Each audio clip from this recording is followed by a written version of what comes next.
Brett McKay here, and welcome to another edition of the Art of Manliness podcast. Face-to-face socializing in America has declined by more than 20% nationwide. Among some groups, like young adults and unmarried men, the drop is closer to 40%. But strangely, this hasn't led to the loneliness epidemic that you hear so much about. Instead, we're seeing a new phenomenon: rising aloneness without rising loneliness. Today on the show, Derek Thompson will help us understand this puzzling disconnect and its profound implications.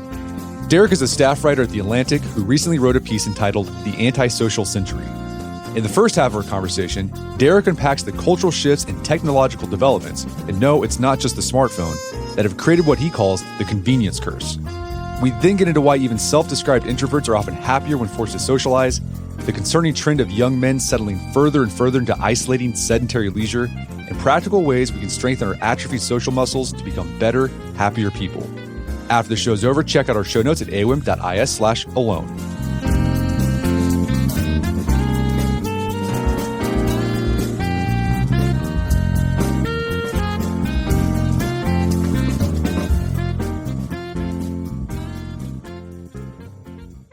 All right, Derek Thompson, welcome to the show. Great to be here. Thank you so much. So you recently wrote a piece for The Atlantic called The Antisocial Century, which traces how much less time Americans are spending socializing than they used to. What are some of the numbers on this front? Like, what's been the general decline in in-person socialization? The basic story is that American socializing declined in the second half of the 20th century. And then in the early 21st century, it pretty much fell off a cliff. Overall, face-to-face socializing has declined by more than 20% nationwide. Among some groups like Black men and teenagers, decline is more like 40%. So almost half of the face-to-face socializing that people had is gone now in just 20 years. Like, that's a remarkable remake of human experience. And then some of the individual statistics are really jarring. Like, the fact that couples now, by, I think, a margin of 4-1, spend more time watching television together than talking to each other. Women who own cats, this one got me in trouble with some people, but I'll say it here. Women who own cats now spend more time caring for their pets than they do speaking to another person in a face-to-face situation. So we've really seen just a total transformation of how Americans spend time with each other. Yeah, you talked about how it's particularly pronounced amongst young adults. There's a line from the article. The share of boys and girls who say they meet up with friends almost daily outside school hours has declined by nearly 50% since the early 1990s. It's pretty nuts. I don't know what else to say. It's incredibly depressing. It's wild. And it's one reason why when I found these statistics, I was like, I need to do something big on this. I write essays for The Atlantic. I have a podcast, Plain English. Those outlets, those 1,000-word essays or 40-minute podcasts, those let me get a little bit into a subject like this. But I really was getting the sense that the decline in face-to-face socializing and its flip side, which is the rise of mere aloneness, of absolute solitude, was becoming one of the most important social facts in America. And I think the implications of this decline in socializing that you've pointed to are just truly immense. Yeah, and besides some of the numbers we just mentioned, you talk about some of the things that Robert Putnam talked about in his book, Bowling Alone. Mm-hmm. The rate of people being involved in community organizations declined. The frequency of people entertaining at home, like hosting friends for parties, games, dinners, that's all been declining as well. And that had been declining for a while. That's the stuff that had been declining since the 1960s. So, brief history of Bowling Alone for those who haven't read it, or maybe have just heard of it, or have heard of it so many times they feel like they've read it. Here's the upshot. Between the early 1900s and the 1960s, practically every measure of socializing was going up. People were spending more time together. They were more likely to join associations and clubs. And then somewhere around the 1960s, 1970s, the tide turned and America became much more individualistic. Our cars allowed us to drive away from each other. Homes got more comfortable. Entertainment got more awesome. So it became more fun just to stay at home and sit on the couch and watch TV or play video games or look at your phone. And then finally, in the 21st century, if the automobile privatized our lives and the television privatized our leisure, the smartphone privatized our attention. It meant that we could be in huge crowds of people and be essentially alone on our phone, getting involved in some psychodrama millions of miles away in phone land. And so that's the story that Putnam sort of sets up. And what I tried to do is to extend it into the 21st century. When he published his book in 2000, there were a lot of people who said, I'm not entirely sure that you're right about this, Bob. I think maybe you're wrong, and we might see a great surge of socializing in the world remade by the internet. And in fact, everything just got worse from one perspective. And so that's really where this piece picks up. How did the pandemic accelerate this trend? So this has been going on for, you say 50, maybe 40 years, this trend of people not getting out and socializing as much. How did the pandemic accelerate this? Well, the pandemic accelerated it because if you're locked down, you certainly aren't spending a lot of time with other people outside of your home. So clearly we know that the pandemic increased time spent at home and decreased time spent with other people. But what's interesting to me is what happens if you compare, say, the years 2021, which is when people were coming out of lockdown. What if you compare 2021 and 2023? Well, it turns out that alone time actually increased. So even in the post-pandemic era, we were spending more time alone. And if you look at time spent at home, the work from home revolution is sort of its own secular thing. There's some people being called back to the office. There's some people still working at home. But the Princeton sociologist Patrick Sharkey, who looked at time spent at home, concluded that in 2022, the average American was spending about 99 minutes more every single day at home. And that wasn't just about working from home. It was about eating more at home, praying more at home, entertaining more at home, socializing more at home. We really did become more of a phone-bound and home-bound nation, even around the acute crisis of the pandemic. Yeah, see, I think something that the pandemic did is it kind of built an infrastructure. Like the infrastructure is already there to do this stuff, but it kind of forced us to do it. And we're like, oh, this is actually an option. I can, instead of going to a restaurant, I can just do DoorDash. Instead of going to the movie theater, I can just stream a movie to my home. I mean, I've noticed that in my own life. Well, yeah, and all that's great. I want to be very clear. That stuff is awesome. Like sometimes you're just exhausted and you're like, I could cook dinner or I could go out, but damn, I really just want to order, a burrito to the house and watch whatever on Netflix, right? Like catch up on Severance, watch White Lotus. Like we've all been there, okay? I am not trying to tell people in any way that these conveniences are somehow evil. I'm trying to get them to recognize the cost of progress, the cost of convenience. I think with television or smartphones, we're becoming more familiar with the fact that, yeah, television is incredibly entertaining. Smartphones are ludicrously entertaining, but maybe smartphones are causing a bit of anxiety. Maybe watching too much television means being a bit of a recluse and pulling yourself out of the physical world. And in fact, I'll just pause here to say one of my favorite statistics from this piece is that between the 1960s and 1990s, the average American added about 300 additional hours of leisure time per year. And you'd think, like, what would you do? What would you, listener of this podcast, do with an extra 300 hours of leisure time next year? Well, it turned out that people spent almost all that extra leisure time watching television. So we really, really love watching television, that's for sure. What I'm trying to get us to recognize is not television's bad, smartphone's bad, ordering food to eat at home is bad. No, these are conveniences. But convenience can have a cost. And the cost of what I call the convenience curse is that leaning too much into these behaviors and devices and technologies often means pulling ourselves out of the physical world. Yeah, I think that what you just said about the increase of leisure time, I think a lot of people think, oh, if I had more time, I would hang out more. I would do creative hobbies. I'd become an artist. I'd write a novel. But it seems like what we typically do is we just plow whatever time opens up into the path of least resistance activities, which is mainly screens, which is interesting. Yeah, screens are incredibly entertaining. I mean, they're amazingly entertaining. And they're also super easy. I mean, I don't remember every single thing that you just listed, but you talked about, hanging out with friends, becoming an artist, writing a novel. Writing a novel is freaking hard, okay? Becoming an artist means sucking for a while before you become an artist that you're not embarrassed of being. Learning a new language, right? I'm thinking of things that, people might say if you ask them, what would you do with 300 extra hours of leisure? I think most people might imagine that they would do hard things, but we're exhausted and simple creatures to a certain extent, and we prefer many times to do easy things. And there's practically nothing easier than folding yourself into a comfortable couch and turning on a streaming service. That's very easy. And that's why I think we've been essentially donating our time and our dopamine to screens rather than to physical world activities. Okay, so the television increased the amount of time we spent alone in the second half of the 20th century, the smartphones in the early part of the 21st century. You also talk about the role that cars played in this. What role has the car played in us not socializing as much? The car is another great example of a really wonderful technology that has costs. One cost, I guess you could say, is pollution, unless you're driving like a plug-in electric. But one social cost of cars is that they allow us to be away from other people. The vast majority of time that an American spends in a car is not carpooling, it's alone.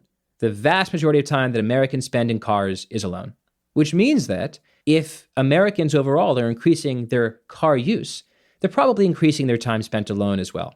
And what happened in the 1950s and 1960s is that we built these, ribbons of asphalt leading from cities into suburbs, and people could buy bigger houses. That's cool. But that also meant lots more time spent in the car. It meant longer commutes, and it meant houses that were a little bit further away from other people.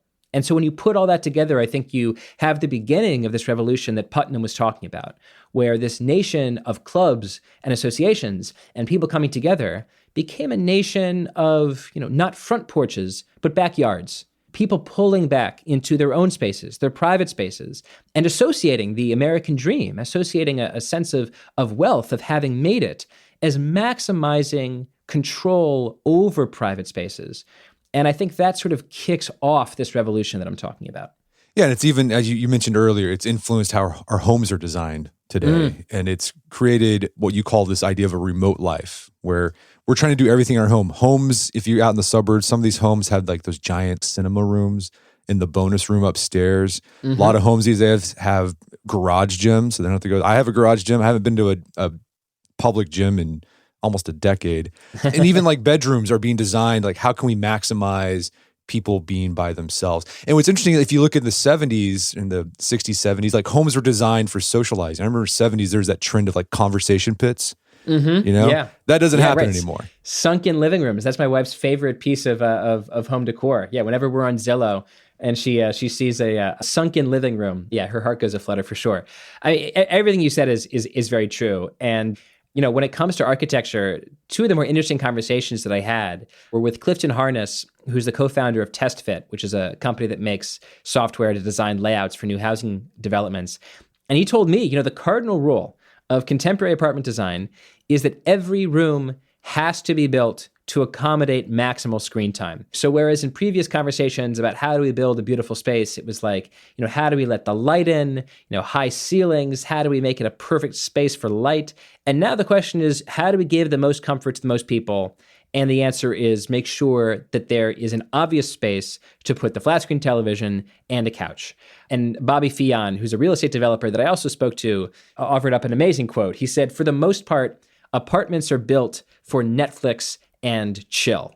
This is something that architects and developers are thinking about. They have our preferences in mind. They wouldn't be able to make money if they didn't. They are designing not for our stated preference of, if I had an extra 300 hours of leisure, I would learn a new language with 10 new friends and we'd all become Picasso. No, you make money by watching what people do, by watching their revealed preference. And the revealed preference of Americans is we want to spend as much time at home as we can. And I would just say here, but before passing back to you, is that when it comes to things like, home gyms, I work at home all the time. I work out at home all the time. I definitely don't want to give people the impression that I'm trying to stigmatize a bit of solitude or stigmatize activities done at home. What I want to do is to show people the receipt of the choices that we're making. You can make a series of totally understandable choices and then lift up and recognize that your socializing time is declining year after year after year, right? That is the awareness that I want us to have. It's more about awareness than it is about stigmatizing. Okay, so the amount of time people are spending by themselves has been increasing. You'd think since alone time is increasing, loneliness has increased. Is that the case? Is there, as we often hear in the media, a loneliness crisis going on? No, I don't think there is. I think the loneliness crisis is overblown. And that might seem like a very confusing record scratch moment for people if they're like, this guy talking about the surge of aloneness, doesn't think there's a loneliness crisis. Well, here's what the data shows. The data shows that for young people, loneliness is up a little bit. But for people overall, there's really not a lot of evidence that loneliness is increasing. What we have instead is rising aloneness without rising loneliness. Now, one interpretation of those two statistics is that there's no problem. People are absolutely thrilled being alone. That's why they're not lonely. But turns out when you use the same American Time Use survey to ask people if they're happier around other people or alone, people tend to be much happier around other people. So here's what I think is happening. I think that loneliness in small doses is actually good. I think that loneliness is a biological cue to tell us to get off the couch and get out into the real world and to see people and be around people and touch and high five and hug. I think that what's happening instead is that people are spending an enormous amount of time on their phones, and they're dumping their dopamine onto their phones. They're scrolling on TikTok, they're scrolling on X, they're scrolling on Instagram. They're basically getting all of this dopamine flushed into their brains, looking at their phones. Also probably a bit of cortisol if you're on X or if you're just made anxious by whatever you're seeing on Instagram or these other platforms. You've got all of this anxiety and all this dopamine that's being flushed into our brains. And then we put our phone away. And how do we feel at the end of this leisure time? We feel exhausted. We feel like we're absolutely spent. Ironically, this leisure time has made us feel less inclined to want to have the drive to go out and be around other people and even risk the hazard of, I'll drive there, but there won't be parking. I'll get on the subway, but it'll be delayed. So I think that people aren't feeling the historical biological impulse to be around other people. And it's registering in surveys as our not feeling as lonely as we should be. And that's why aloneness keeps rising year after year after year. I think we are quietly making ourselves miserable because we're not feeling the healthy pinch of loneliness. Okay, so let me just recap that. So you're saying because we're on our phones all the time, we're kind of getting like this pseudo-socializing going on our phones. When we actually want to spend time in real life with people, we're like, the signal's not there because we're like, well, I already got my fill. Like I've already been around people. I think it might be that for some people. I mean, there's so many different people in the world, and so I can't speak for all of them. But there's two different things that could be happening here, and I want to make sure that I'm precise about distinguishing between them. So one thing that you're describing is that lots of people think that time spent on the phone is a sort of substitute for time spent with people. I think that's wrong for a variety of reasons. I think it's much harder to build intimacy by catching up over text than spending time with someone over a table. I also think that people have a much stronger relationship with other humans in a physical world presence than they do on their phones. So I think there's a problem of replacing sociality, hanging out with people in the real world, with parasociality, which is spending our time with people on the internet and imagining their inner weather and their inner lives. So I absolutely agree to a certain extent with the picture that you just painted, that time spent on phone is a poor substitute for time spent with other people in the physical world. But something else is happening that I think is biochemical. With dopamine cycles, there's something called phasic dopamine, which is the dopamine hit, the amount of dopamine that we get when we experience something that elicits a bunch of dopamine. And there's tonic dopamine, which is our underlying baseline levels of dopamine. And I think one thing that's happening is that people are spending so much time on their phones that their phasic dopamine is going nuts, and it's leaving them with lower levels of tonic dopamine, which means their baseline level of dopamine is depleted when they put down their phone. And that means when a friend reaches out to you at, say, 7 p.m. on a Wednesday, when you've spent the last hour and a half just scrolling through TikTok, and that friend says, hey, do you want to hang out? You say, I don't know, man. I'm kind of beat. Work was really a lot, and also I'm really stressed about whatever thing is happening in the world, and it's just too much of a misadventure for me to get out of the house. I'm going to pass. I'm sorry, dude. And we see this to a certain extent. There's a section of the article where I describe this TikTok trend that my wife introduced me to, where you have young people who are socializing less than any young generation that we have on record, celebrating when their friends cancel plans. It's called cancellation among some folks. That makes no sense if you think about young people being lonely. It does make sense if you consider my biochemical explanation, that young people are spending so much time on their phones that when a friend cancels plans, they're happy because they're dopaminergically exhausted by their phone experience. So I think, by summary, two things are happening. Not only are our phones a poor substitute for real socialization, but also our phones are absorbing the dopamine that we should be giving to the friends in our life. Okay, so we're spending more time alone, but we're not necessarily lonely because of it. And that's because while loneliness usually manifests as a signal that drives us to be with other people, we're not feeling that drive anymore because we've donated the thing that gives that drive, our dopamine, to our devices. And you point out in the article that even though studies show that alone time increases unhappiness in the long term, you say this in the article. Nonetheless, many people keep choosing to spend free time alone in their home away from other people. Perhaps one might think they're making the right choice. After all, they must know themselves best. But a consistent finding of modern psychology is that people often don't know what they want or what will make them happy. Yeah, there's an idea, the Harvard psychologist Dan Gilbert, I believe, called it miswanting. And it's this idea that people aren't very good at understanding what they'll want. And in a way, it's a bit of an extension of the principle that predictions are hard, especially about the future, right? Predictions are hard, especially about the future, especially about us. It's hard to predict exactly what's going to make us happy. So, sometimes, you buy a piece of furniture that you're obsessed with or a coat that you're obsessed with. And 3 months later, you never really think about it. It doesn't really offer any additional unit of happiness to any particular day. This happens all the time. It's what Gilbert calls miswanting.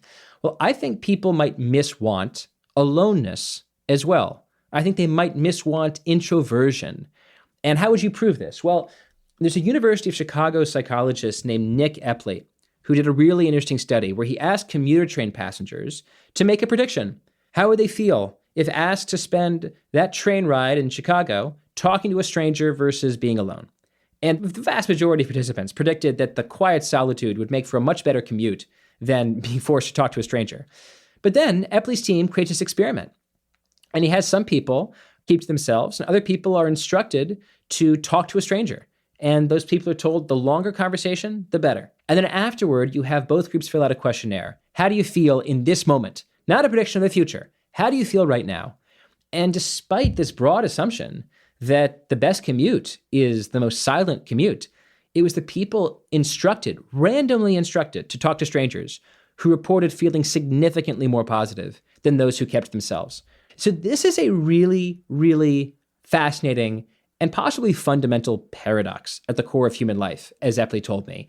We are social animals. We are made better by being social, but we are afraid of sociality in various ways. We're afraid of not being liked.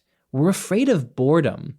We're afraid of the awkwardness of an initial conversation with someone who we don't know well, or maybe the initial awkwardness of conversation with someone we used to know well, or even do know well. There's all sorts of social anxieties that can accrete around the social animal. But fundamentally, it does seem like in a variety of research settings, if you force most people to be social, even those that consider themselves introverts, they will tell you immediately after the experience that they're happier than the people who were not forced to be social. So yes, to your point, I do think that we misunderstand something very core to human nature. I liken to making the analogy of like social life to physical fitness. Like you cannot exercise and not eat well, and on a day-to-day basis, you'll feel okay. You'll feel fine. But then eventually you reach a point where you realize, oh man, I'm overweight. I'm really out of shape. My cholesterol's high. I've just got really poor health. And it's the same thing with socializing. If you're not socializing very much, you feel okay on a day-to-day basis, but then you realize, oh man, something's wrong. Something's wrong here. Like not only have your actual social skills atrophied, right? You get rusty in how you interact with people, but you feel like something is wrong internally. Yeah, I would love to hang out in this metaphor here, this equation of physical fitness and social fitness, because I think it's a really fruitful connection. How is social fitness similar to physical fitness? Well, at the highest level, modern life isn't built for it. So why do we exercise? Why do you have a gym in your garage?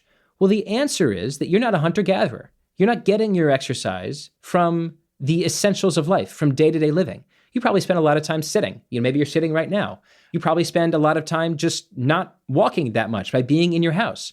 And so we had to, in the modern world, invent this bizarre thing called a gym where we go and work out, which is not something our ancestors did. They lived. They didn't, lift weights just to get ripped. There's a way in which modern life has made it harder to be physically fit unless you make physical fitness a priority. And in the same way, I think modern life has made social fitness more difficult unless you make it a priority. It's all too easy to just work from home in certain jobs, work from home, order into home, cook for yourself at home, entertain yourself at home, watch the infinitude of stuff that's on, Amazon Prime and Netflix and Max, watch a bunch of stuff on TikTok on your phone, infinitely divert yourself without ever leaving the four corners of your house. It's very, very easy. And it's especially easy right now. I'm looking out in North Carolina. It's been snowing for the last 24 hours. I don't want to go out. So this is easy, but I would love to think about ways that we can equate physical fitness and social fitness the same way that we purposely divert from our lives to go to the gym and work out. How can we purposely divert from the convenience curse to be more socially fit as well? We're going to take a quick break for a word from our sponsors. And now back to the show. You also talk about the idea of introversion. I think because we live in a very therapeutic culture, we like to psychoanalyze ourselves, and people are like, well, I'm an introvert, and so I don't need to socialize as much because that doesn't give me any energy. It drains me. Is that the case? Can introverts get away without socializing as much? I think introversion probably exists. I definitely don't think it exists in a binary. This is not like males and females. This is like a normal Gaussian distribution, right? This is like height. There's the vast majority of people who call themselves introverts are like sort of kind of introverts. If you really put truth serum into them, then they would be introverts in some circumstances and not introverts in others. They might feel a little bit shy at a party where they didn't know anybody, but if you put them in front of their best friends, they would open wide up. And I would add, according to Nick Epley, the University of Chicago psychologist, if you nudge them just a bit to be more social at a party, what you would have is someone who has a slightly better experience than the wallflower who just sits in the corner of the party and looks at their phone. Yeah, that's the evidence. I'm sure some people are listening thinking, you know what? I hate parties. When I go, or when my friends make me go, when my wife makes me go, I'm fine standing in the corner and just reading ESPN. I don't know your life, right? Like maybe that works out for you, but it does seem like for many people, introversion is a bit of a delusion. Yes, it can be nice to recharge. Yes, of course, a bit of solitude can be a blessing, but people tend to be made happy around other people. Yeah, I think people typically, I've done this too, they use introversion as an excuse to not socialize. It's like, well, that's just my personality. It's like, well, actually, if you did it, you'd feel good. You'd actually enjoy it. Yeah, my colleague Olga Kazan has a great book out called Me But Better, which is about the science of personality and personality change. And the TLDR, I read it, it's wonderful, is that personality change is not only possible, it's like kind of easy if you commit yourself to it. Like personalities are a little bit fixed by genetics and environment, but not that much. People can absolutely change their personalities, and people's personalities change all the time in different circumstances, right? Someone listening might know a friend who was really closed off and shy in high school, and then just, found their community in college and suddenly became like a totally more confident person. Or maybe they knew like some nerd in college who like went off and made a bunch of money in their 20s and 30s and now are very different in many ways. Personality change happens all the time. And a part of it is the recognition that our personalities, I think, are much more elastic than we think. And sometimes, to your point, we define ourselves in very narrow boxes in order to justify our behavior. If we don't want to hang out with people, oh, I'm an introvert. That's my concrete, unchanging behavior. If we're a little bit mean to someone, oh, I'm just a little bit neurotic. That's just who I am, right? If we're too much of a hard ass, oh, I'm just a conscientious person. I can't help it. No, you probably can help it. Personality is incredibly, incredibly liquid. And it does seem like if people use that liquid nature of their personality to become a little bit more social, overall, it makes them happier. Okay, so in the book, you talk about how men are spending more alone time than women. And you talk about this trend in which young men on the internet are becoming secular monks. What's a secular monk? What's going on here? So yeah, secular monk is not my term. It's a term that I love from Andrew Taggart, who wrote an essay in the religious journal First Things in 2020. And he was describing this group of men who he said seemed to be foregoing marriage and fatherhood with gusto, rather than focus their 30s and 40s on getting married and having kids. They were committed to their bodies and their bank accounts and their meditation practice and their cold plunge. And he called them secular monks because he said it's interesting that they are, on the one hand, really committed to this idea of like monitored self-control, right? They want to master like the monkey within, right? Master the demon within. And at the same time, they aren't particularly religious. What they believe in isn't God, but, cold plunges or, intermittent fasting or meditation boot camps. And what I thought was interesting about it is, again, not that I think cold plunges are bad or meditation's bad, but rather that taken to an extreme, you can see how this kind of behavior is very lonesome. And when I read the essay, I really felt this shock of recognition because in the previous months, I'd been thinking a lot about this sort of TikTok, Instagram trend that I'd seen where it was basically like men showing off the perfect morning routine. And these videos were like always of a piece. It was always like a good-looking guy wakes up alone with his eye mask and in a beautifully lit room, and he journals and he cold plunges and maybe he saunas and he meditates and he works out and all these things happen. He eats something ludicrously healthy, farmed from some, algae farm in Nepal or whatever. And all these things happen alone. We see him wake up and meditate and journal all alone. There's no people in these dioramas of a life perfectly lived. And I just thought that was really interesting because if you look at the data, the group with the largest increases in alone time are young men, and particular young men without a college education. And I was just very interested in the possibility that we were building a vision of masculinity that was a bit like caveman masculinity. It was a set of behaviors that an individual could do alone in a cave in Siberia. You can wake up, you can meditate, you can journal, you can work out, you can do push-ups, you can do incline, you can do all of that alone in a cave in Siberia. But you can't be a friend, and you can't be a dad, you can't be a son, you can't be a mentor or a mentee. All of these relational aspects of masculinity are wiped away in the caveman masculinity depicted in these videos. And I've done a bunch of episodes for my podcast, Plain English, about how I think the ultimate expression of 21st masculinity needs to be a more relational masculinity. It's not about being strong for yourself. It's about being strong for other people. And yeah, that can mean, bench pressing your body weight times 2.5. But ultimately, the expression of masculinity should be for other people because life is about other people. I mean, I don't think that we want to represent the ultimate expression of happiness and strength in the 2020s as being a ripped person who journals perfectly, masters the interior weather of their psychology, and basically doesn't use it to help anyone other than himself. That seems like a really impoverished version of masculinity. I think if you go back into history, even like a couple hundred years ago, that was the ideal of masculinity. Like to be a man was like to be useful to your family, to your wider community. It's about giving back, giving more than you take. But yeah, it's something about our culture, the hyper-individualized culture, we've gotten away from that. And I've seen those videos you mentioned. They give off very Patrick Bateman vibes whenever I watch them. I'm like, this is weird. And I think it's interesting what's ironic about this whole, some of these guys call themselves secular monks or they're going into monk mode, is that monks, they do have, there's, solitude plays, I'm talking about real monks. Solitude is a spiritual practice, but most monks live in communities because they're looking for that friction and accountability that other people can provide to help them live a disciplined and holy life. So if you really want to go into monk mode, like you need to be with a bunch of other guys or people who are helping you.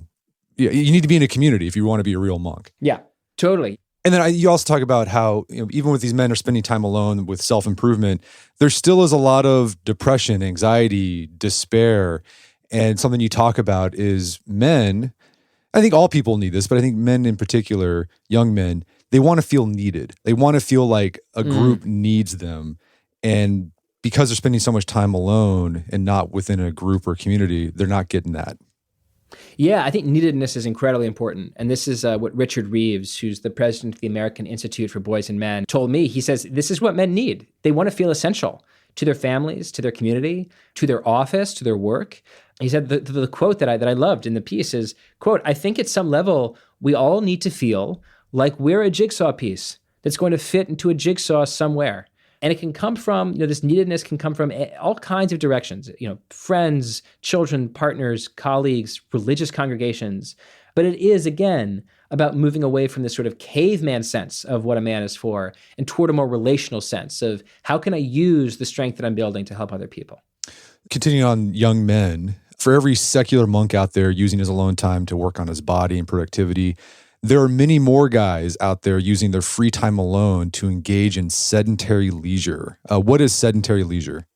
Yeah, so the sociologist Liana Sayer, who is at the University of Maryland, shared analysis with me about how leisure time in the 21st century has changed for men and women.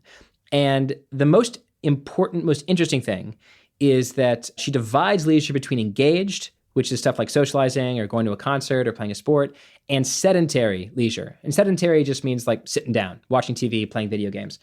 And the largest increase, the most dramatic thing she found is that single men without kids who have the most leisure time are overwhelmingly likely to spend their leisure time by themselves in solo sedentary leisure. So playing video games, watching TV, looking at your phone.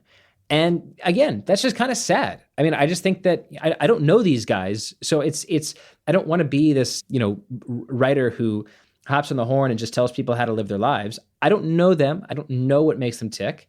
But it really does seem, from the best evidence that we have, like a life spent alone is a bit of a life wasted. We really are made into happier, more meaningful people through relationships with others. And if, young guys without kids are going to spend most of their time watching TV alone, that really does seem like a wasted decade. Yeah, and I imagine there's consequences of that, psychosocial, physical consequences. If you're sitting around doing nothing, playing video games, you're going to have health consequences, obviously. Psychology, you're probably going to be depressed. And yeah, I mean, like all the things we talk about, deaths of despair, drug use, et cetera. All of that serious stuff, and this is serious, but it's also, a little bit levity to it. You're also not going to get laid if you spend all of your time at home playing video games and watching TV. You do, in fact, have to go out into the physical world to meet other people at some point. And, I'm very interested, separate from this article, in the decline of coupling that we're seeing throughout the world. It's not just that teens have fewer friends, or that teens, as you said at the top of the show, have reduced their face-to-face socializing with friends by 50%. People in their 20s are dating less. People in their 30s are getting married less. And then people in their 40s, consequently, are having fewer kids. Something really big is happening here in terms of the pulling away of people. Not just the pulling away of sexes, but the pulling away of people.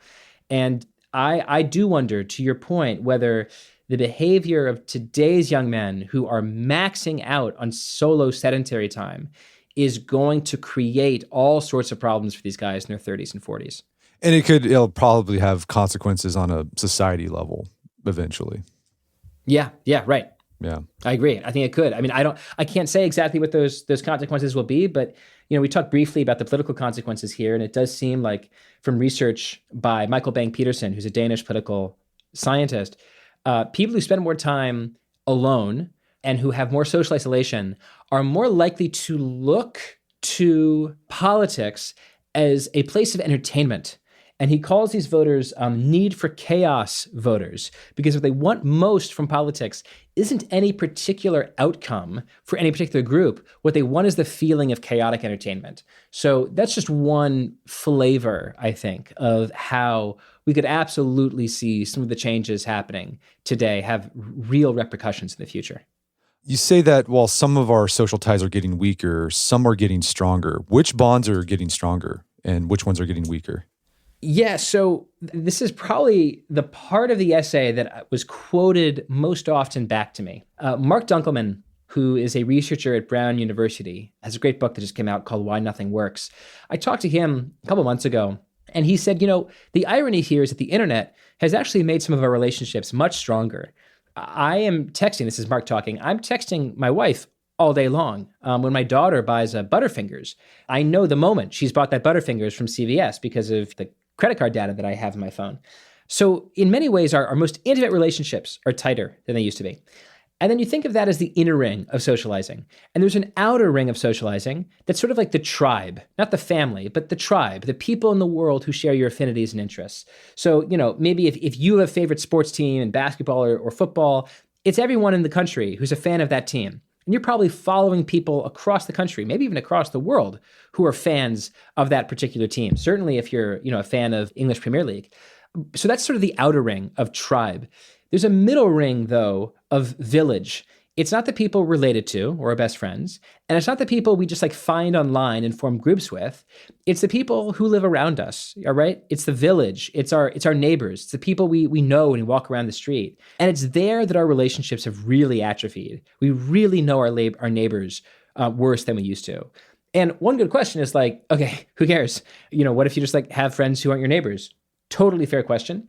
I would say that if the inner circle of family teaches us love, and the outer circle of tribe teaches us loyalty, the middle ring of village teaches us tolerance. It is naturally tolerating to be around people you're not related to, who you disagree with a little bit because you're not already best friends.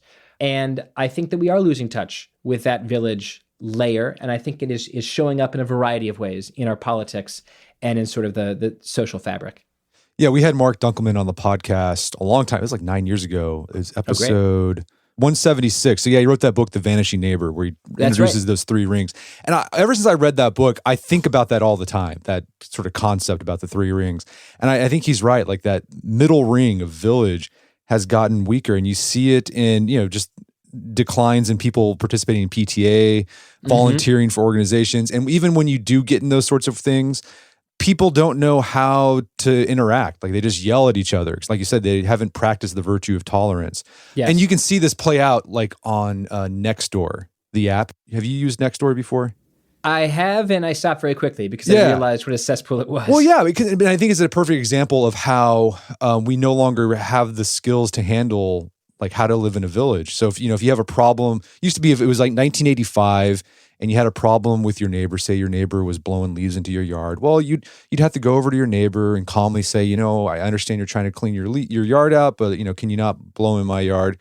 People don't do that anymore. What they do now is they'll just post it up on Nextdoor and just put the person on blast. Look at this idiot. He's just so inconsiderate. And then people are chiming in, yeah, what a dummy. And the middle ring is gone.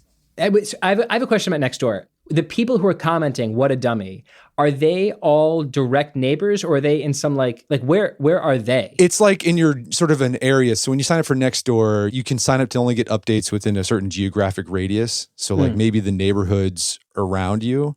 I see. So yeah, it becomes very polarized. Some people will just be yeah, the guy blowing leaves is a dummy. Or oh, you're a dummy, you shouldn't care. And it's just oh my gosh. And what's interesting about that is you're taking the village, you're turning it into the tribe, right? Yeah. You're essentially taking the relations that would theoretically be neighborly, but you're turning them into a social network, which creates in-groups and out-groups, which is not what you want in any pleasant neighborhood.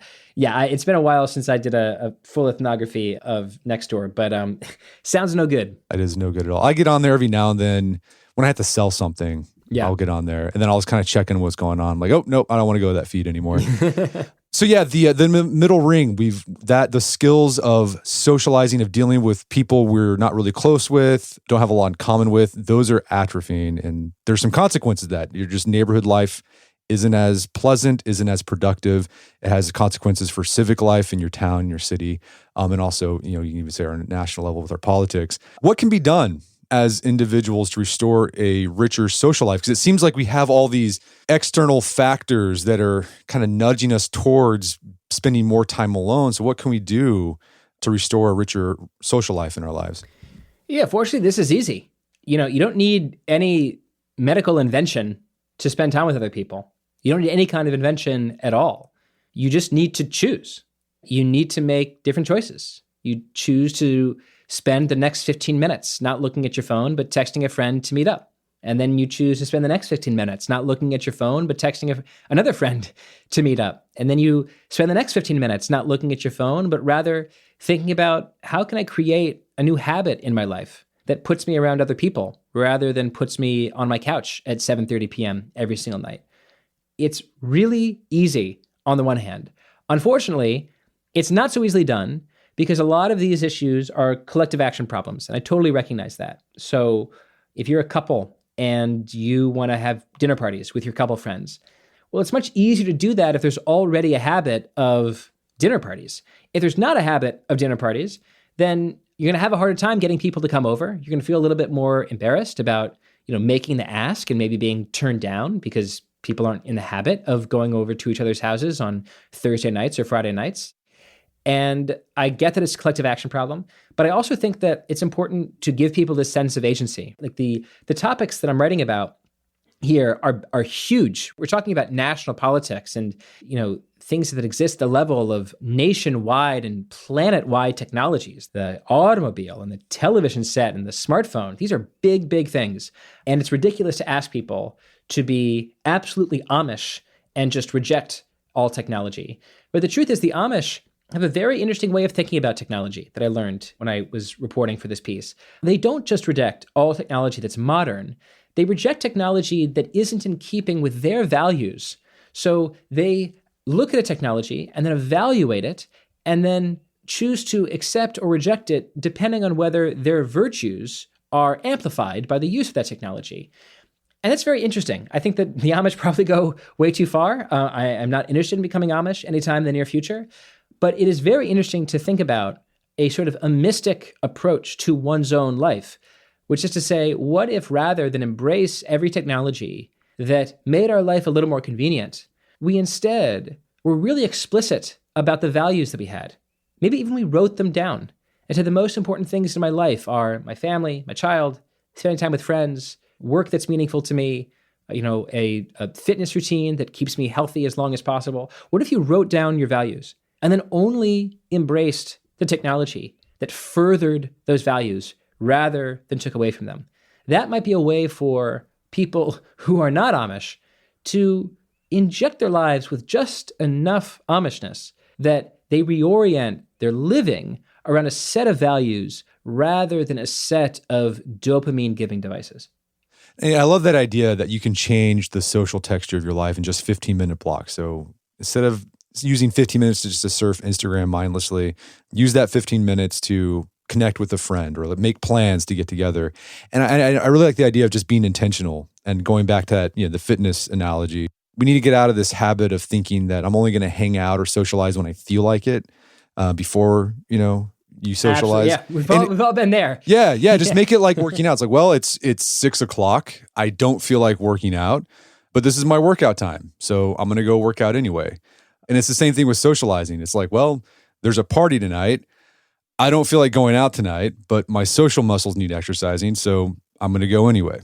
This is why I love this analogy of physical fitness to social fitness, because what you said, I think, is really slyly subversive. Like, it's common among people who work out to say you need to commit to the habit because there's going to be days you don't want to do it and you should do it anyway, right? So the sense that essentially working out is a little bit like a vegetable. You should eat it even when you don't want to.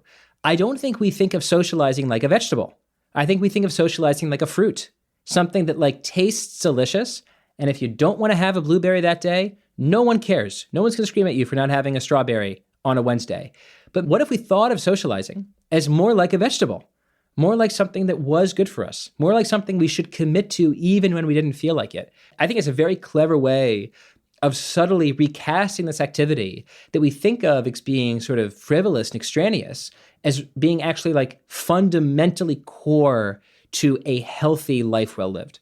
So we talked about some individual things we can do. You mentioned that this is also a collective action problem. Are there any communal rituals or maybe some new things, some things we can implement into our culture to help this along? Or have you seen anything in your research where there are groups, communities, towns who are cultivating more in-person socializing?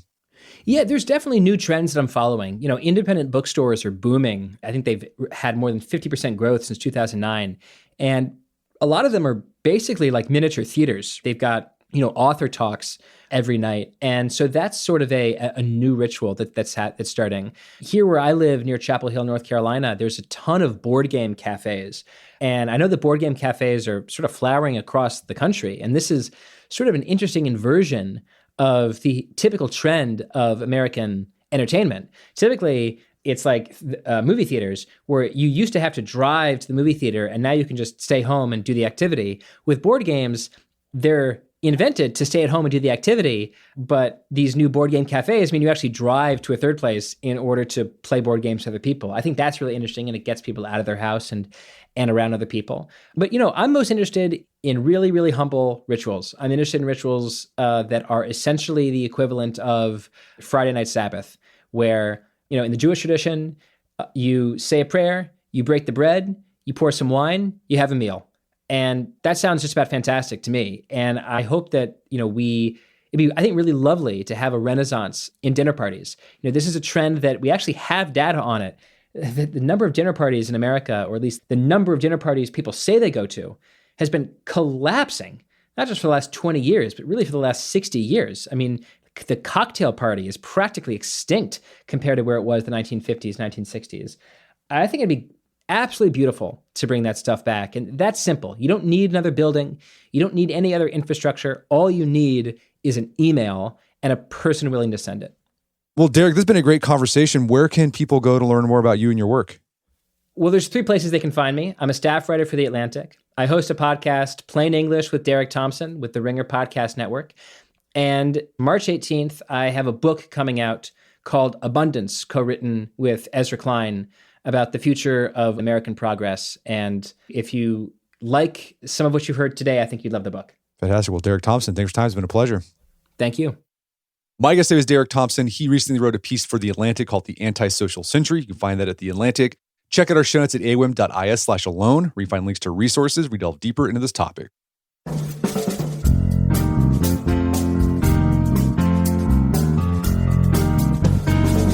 Well, that wraps up another edition of the AOM podcast. Make sure to check out our website at artofmanliness.com, where you find our podcast archives, as well as thousands of articles that we've written over the years about pretty much anything you think of. And if you haven't done so already, I'd appreciate it if you take 1 minute to give us an Apple Podcast or Spotify. It helps out a lot. And if you've done that already, thank you. Please consider sharing the show with a friend or family member who you think would get something out of it. As always, thank you for the continued support. Until next time, it's Brett McKay, reminding you how to listen to the AOM podcast, but put what you've heard into action.